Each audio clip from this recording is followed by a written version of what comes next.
Faune en Or, c'est un organisme à but non lucratif qui a été fondé en 2001 par des gens de la région, puis pour des gens de la région. Donc, le premier mandat qu'on avait, c'était de créer un programme d'éducation populaire pour les gens. Donc, amener les gens en forêt pour faire des activités d'interprétation sur différents sujets là, dans la forêt boréale.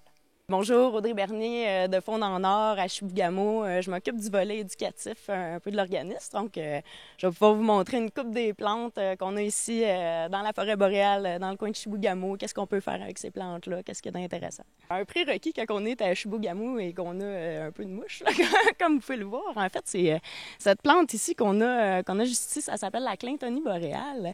Et on peut l'utiliser comme chasse-moustique. En fait, tout ce qu'on a à faire, c'est couper un petit bout de la feuille, puis l'écraser un peu dans nos mains, puis on a un petit jus vert qui va sortir, là, la sève, là, on a qu'à ça l'étendre un peu sur les bras, en arrière des oreilles, et ça règle le problème. On a ici le petit thé, qui est une petite plante avec des tout petites feuilles comme ça, et qui, en fait, a le goût de la menthe. Donc, on peut juste le mâcher ou se faire une tisane avec ça, puis ça goûte super bon, là, pareil comme une paparmane. C'est bon aussi, ça contient un acide qui est très semblable à l'acide présent dans l'aspirine, fait qu'on peut l'utiliser aussi quand on a des maux de tête ou de la fièvre, là. Ça fait un peu le même effet antidouleur. La région nord du Québec, ça vaut vraiment la peine de venir la découvrir. Parce que les gens ont peut-être en tête que c'est seulement une région où on pratique la chasse, la pêche, où il y a de la coupe forestière, où il y a des industries minières, mais il y a beaucoup plus que ça.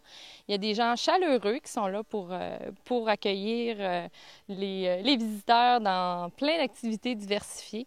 Puis je pense que ça vaut vraiment la peine de venir faire le détour aussi. Puis en plus, dans la région nord du Québec, là, c'est pas vrai qu'il y a de la mouche.